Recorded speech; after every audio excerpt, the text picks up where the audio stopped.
Analisa Falas. Analisa Falas.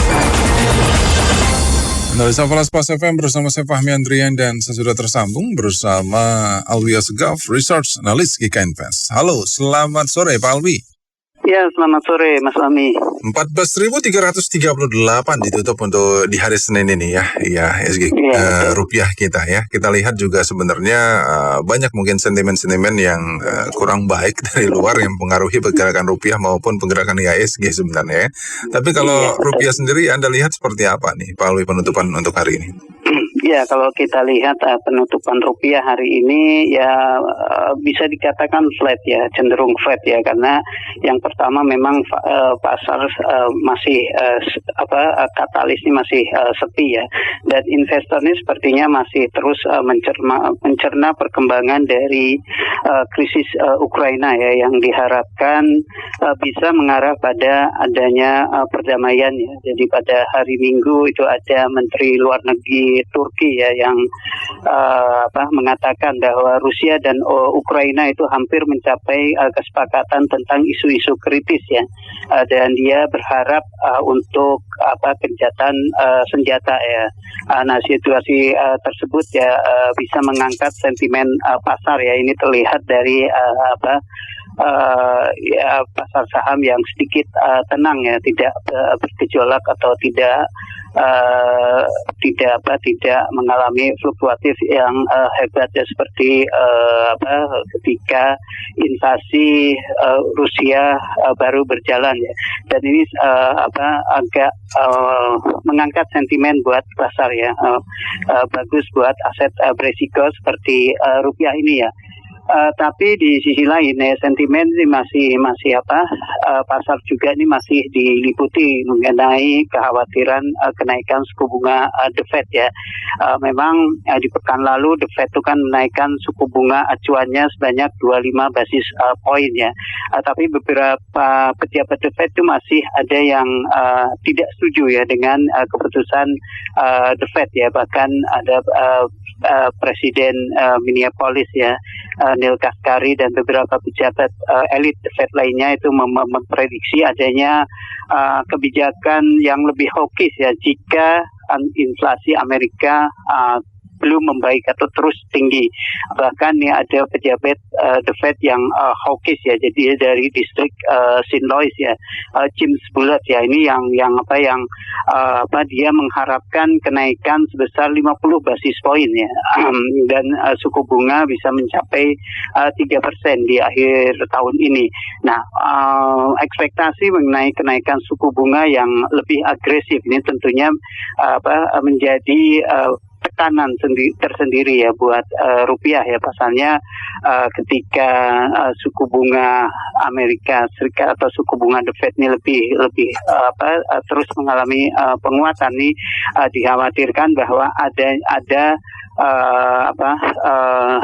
outflow ya dari pasar emerging market ke Amerika Serikat ya, dan ini yang membuat sentimen kembali memburuk. Maka di tengah beragamnya sentimen ya, ini sepertinya investor ini masih bersikap wait and see sampai menunggu kejelasan yang lebih pasti, apalagi malam ini juga ada pidato ya dari ketua The Fed ya, Jerome Powell ya.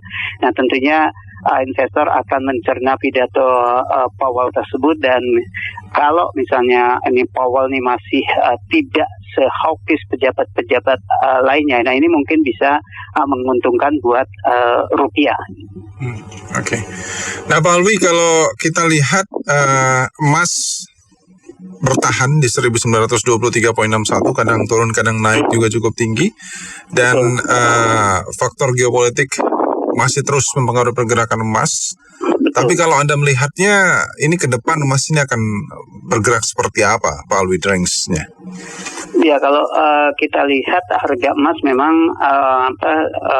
ibarat roller coaster ya, naik turunnya begitu cepat ya, sempat naik hingga mendekati level tertinggi sepanjang masa, namun kemudian ada aksi profit taking yang dibumbui dengan berita-berita sebetulnya ini harapan ya mengenai perdamaian di Ukraina yang kemudian meredakan permintaan safe haven emas, kemudian ditambah lagi dengan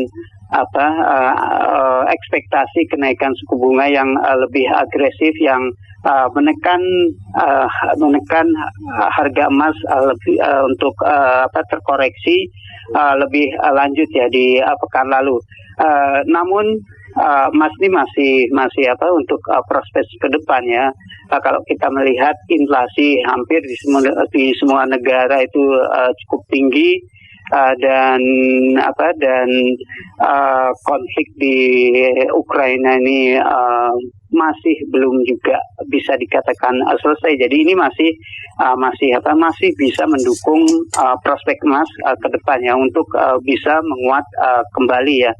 Selama level kunci emas ya di kisaran 1.900 ini mampu dipertahankan. Oke, baik. Terakhir mungkin Pak Alwi, ada selain faktor geopolitik dalam maupun luar negeri yang mungkin akan mempengaruhi pergerakan rupiah kita dan mungkin dengan atau yang lain? Ya mungkin dalam waktu terdekat nih mungkin pidato Powell nih ya ini akan memberi kejelasan ya mengenai arah kebijakan moneter The Fed ke depan ya. Apakah The Fed nih masih konsisten dengan Powell nih masih konsisten ketika dia menyatakan bahwa dia hanya mendukung kenaikan sebesar 25 basis poin, dan ini tentunya bisa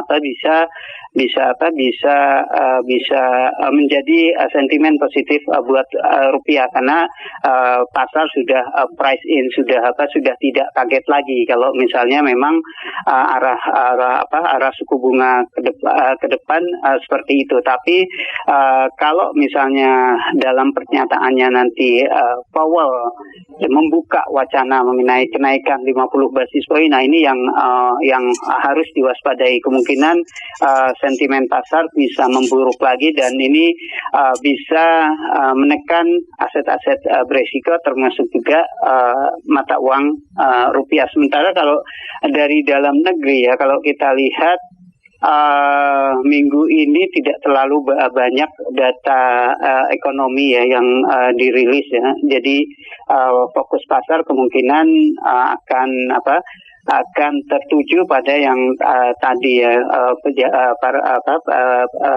para pejabat The Fed yang akan menyampaikan pidatonya mengenai arah kebijakan moneter, dan tentunya krisis Ukraina ya, yang kalau misalnya ini antara Rusia dan Ukraina ini bisa mencapai kata sepakat ya untuk mengakhiri perang. Nah, ini mungkin juga bisa membuat sentimen jadi membaik, dan ini bagus buat aset beresiko seperti rupiah.